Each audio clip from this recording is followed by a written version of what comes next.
उखाड़ मारता हुआ चांद की चौथी कक्षा में प्रवेश कर चुका है और लगातार चांद की फोटो भी शेयर कर रहा है। लेकिन चंद्रयान 3 को लेकर उम्मीद लगाए बैठे करोड़ों लोगों के लिए आई बुरी खबर। भारत को हराने के लिए रूस ने अचानक से लॉन्च किया अपना मून मिशन। चांद के दक्षिणी ध्रुव पर सबसे पहले उतरने की मची ओर। इसी ओर में भारत का चंद्रयान 3 और रूस के लूना 25 के आपस में टकराने का खतरा आया सामने। यह स्पेस एक्सप्लोरेशन है या भारत को नीचा दिखाने की कोई साजिश? दोस्तों, हमारा चंद्रयान 3 इस समय चांद के चौथे ऑर्बिट में चक्कर लगा रहा है और यह चांद पर उतरने के काफी नजदीक है। हम सभी भारतीय मिशन को लेकर बहुत ज्यादा उत्साहित हैं और इस उत्साह की एक बड़ी वजह यह भी है कि हमारा अंतरिक्ष यान चांद के दक्षिणी ध्रुव में उतरने वाला है। जैसा कि हमें उम्मीद थी कि इस मिशन के सक्सेसफुल होते ही भारत चांद के इस इलाके में उतरने वाला दुनिया का पहला देश बन जाएगा। लेकिन हमारी इन उम्मीदों को बहुत बड़ा झटका लगा है, क्योंकि अचानक से बिना शोर शराबा किए ही रूस ने अपना अंतरिक्ष यान लूना 25 लॉन्च कर दिया है। साथ ही इसका प्लान अपने स्पेसक्राफ्ट को चांद के दक्षिणी ध्रुव में चंद्रयान से पहले उतारने का है, यानी चांद के इस इलाके में सबसे पहले अपना झंडा गाड़ने का। जो सपना भारत ने देखा था उसको एक बहुत बड़ा झटका लगा है। लेकिन सवाल ये उठता है कि हमारा चंद्रयान तो काफी दिनों पहले से अपने सफर पर निकला हुआ है। ऐसे में रूस का यह यान हमसे पहले चांद पर कैसे पहुंच सकता है? क्या एक ही जगह जाने पर दो मिशन आपस में टकरा जाएंगे? और सबसे बड़ा सवाल यह है कि रूस ने भी इसी समय अचानक से इस मिशन को क्यों लॉन्च किया, जबकि रूस ने चांद पर अपना पिछला मिशन 47 साल पहले भेजा था। क्या यह भारत के खिलाफ कोई साजिश है?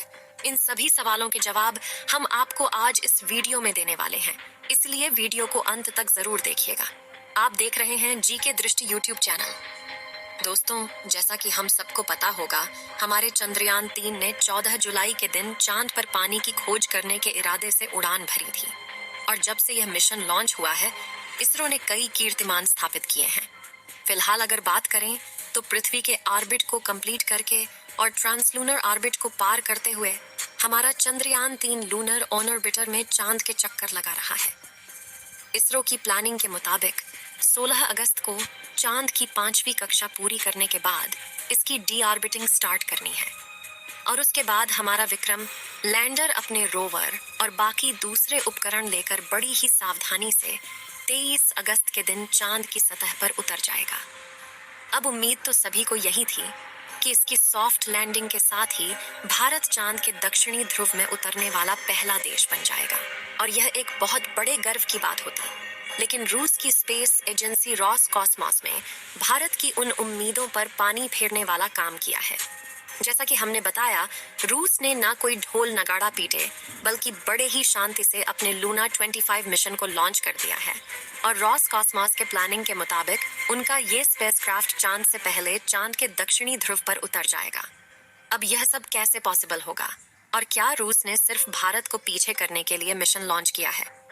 यह जानने से पहले चलिए रूस के इस मिशन के बारे में थोड़ा समझ लेते हैं। दोस्तों, आपको जानकर हैरानी होगी कि रूस ने अपना लास्ट लूना मिशन यानी लूना 24 आज से करीब 47 साल पहले 1976 में लॉन्च किया था। इस मिशन का मकसद चांद की मिट्टी और चट्टानों के सैंपल वापस पृथ्वी पर लाना था। इसके लिए लूना 24 के लैंडर ने चांद पर 18 दिन बिताए और सारे सैंपल कलेक्ट करने के बाद 6 सितंबर 1976 को वापस पृथ्वी पर लौट आया।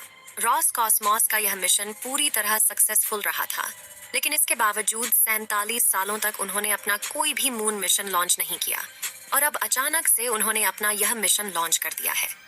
लूना 25 मिशन की अगर बात करें तो इसने भारतीय समय अनुसार सुबह 5:30 बजे रूस के स्पेस बोर्ड वास्तुक बोर्ड रूम से उड़ान भरी थी। इस अंतरिक्ष यान का कुल वजन 1.8 टन है और ये अपने साथ 30 किलोग्राम वजन के वैज्ञानिक उपकरणों को लेकर सफर पर निकला है। रूस का लूना 25 मिशन का मकसद चांद के दक्षिणी ध्रुव पर सॉफ्ट लैंडिंग करने वाला दुनिया का पहला देश भारत नहीं बल्कि रूस को बनना है और चांद की आंतरिक संरचना और सरफेस मटेरियल पर शोध करना और पानी की खोज करना होगा। इसके लिए चांद की सतह में करीब 6 इंच गहरा गड्ढा खोदकर वहां से सैंपल निकालना होगा और फिर उसमें जमे हुए पानी की खोज करेगा, जो कि चांद पर मानव जीवन के पनपने के लिए बहुत महत्वपूर्ण है। अपने इन सभी कामों को अंजाम देने के लिए लूना 25 का लैंडर चांद पर करीब 1 साल तक रहेगा और एक्सपेरिमेंट करेगा, जबकि हमारे चंद्रयान 3 का मिशन सिर्फ 2 हफ्ते का होगा। अब बहुत से लोग के मन में यह सवाल भी उठ रहा होगा कि रूस का यह अंतरिक्ष यान हमारे चंद्रयान के लिए कोई बाधा तो नहीं बनेगा, क्योंकि दोनों मिशन तकरीबन एक ही समय पर चांद के एक ही इलाके पर होने उतरने जा रहे हैं। इस पर रूस की स्पेस एजेंसी की तरफ से यह कहकर आश्वासन दिया गया है कि दोनों मिशन एक दूसरे के रास्ते में बिल्कुल नहीं आएंगे, क्योंकि चांद का दक्षिणी ध्रुव बहुत बड़ा है और उस पर सारी स्पेस एजेंसियां एक साथ एक ही समय पर अपने मिशन भेज सकती हैं। इसके अलावा रूस की स्पेस एजेंसी रॉसकॉस्मोस की तरफ से यह भी बताया गया है कि उनका यह यान 5 दिन के अंदर चांद के ऑर्बिट में पहुंच जाएगा। यानी 16 अगस्त को लूना 25 चांद पर पहुंच चुका होगा और इसके बाद 4 से 5 दिन चांद के ऑर्बिट में रहने के बाद यह चांद की सतह पर सफलतापूर्वक लैंड कर जाएगा। इसका सीधा मतलब ये है कि अगर सब कुछ सही रहा तो लूना 25 हमारे चंद्रयान से करीब 1 या 1.5 दिन पहले चांद की सतह पर उतर चुका होगा। ऐसा करते ही चांद के दक्षिणी ध्रुव में पहुंचने वाले देश में रूस का नाम सबसे ऊपर आ जाएगा। लेकिन सवाल यह उठता है कि चंद्रयान 3 से इतने दिनों बाद लॉन्च होकर भी लूना 25 इससे पहले चांद पर कैसे पहुंच सकता है। असल में नासा और रॉसकॉस्मोस जैसी स्पेस एजेंसी के रॉकेट और स्पेसक्राफ्ट काफी ज्यादा फास्ट और एडवांस होते हैं, जिसके चलते इन्हें चांद तक पहुंचने में ज्यादा समय नहीं लगता है। अब अंत में सबसे बड़ा सवाल यही रह जाता है कि रूस ने अभी इस समय ही अपने इस मिशन को क्यों लॉन्च किया है। क्या उसका मकसद भारत को पहले स्थान पर आने से रोकना है? अब अगर हम रूस से सवाल करेंगे तो वह कभी नहीं कहेगा कि इस मिशन को लॉन्च करने के पीछे उसकी ऐसी कोई मंशा है। मगर इसका जवाब खोजने के लिए अगर हम इतिहास में थोड़ा पीछे जाए तो चीजें काफी हद तक साफ हो जाती हैं। फिर भी दोस्तों, हम किसी पर आरोप नहीं लगा रहे, लेकिन रूस और अमेरिका का इतिहास कुछ ऐसा ही रहा है कि वह स्पेस एक्सप्लोरेशन के मामले में हमेशा पहले नंबर पर रहना चाहते हैं। यहाँ तक कि 1951 से लेकर 1975 के बीच स्पेस एक्सप्लोरेशन के फील्ड में अमेरिका और सोवियत यूनियन के बीच मुकाबला भी लगा हुआ था। दोनों ही देश कुछ भी करके आगे निकलना चाहते थे। यहाँ तक कि इनकी सोच की वजह से बहुत से वैज्ञानिक, एस्ट्रोनॉट्स और बहुत से बेजुबान जानवरों को अपनी जान भी गंवानी पड़ी थी। इतिहास में इस इवेंट को स्पेस रेस का नाम दिया गया था। तब से ये दोनों देश इस फील्ड में खुद को सबसे आगे या कहीं सबसे ऊपर रखना चाहते हैं। ऐसे में हमारा सोचना बिल्कुल गलत नहीं होगा कि रूस ने चांद के दक्षिणी ध्रुव में सबसे पहले पहुंचने वाला देश बनने के लिए ही यह मिशन लॉन्च किया है। हालांकि इस मामले पर कुछ भी यकीन के साथ नहीं कहा जा सकता, क्योंकि देखा जाए तो रॉसकॉस्मोस ने मूल रूप से अपने लूना 25 मिशन को अक्टूबर 2021 के लिए प्लान किया था।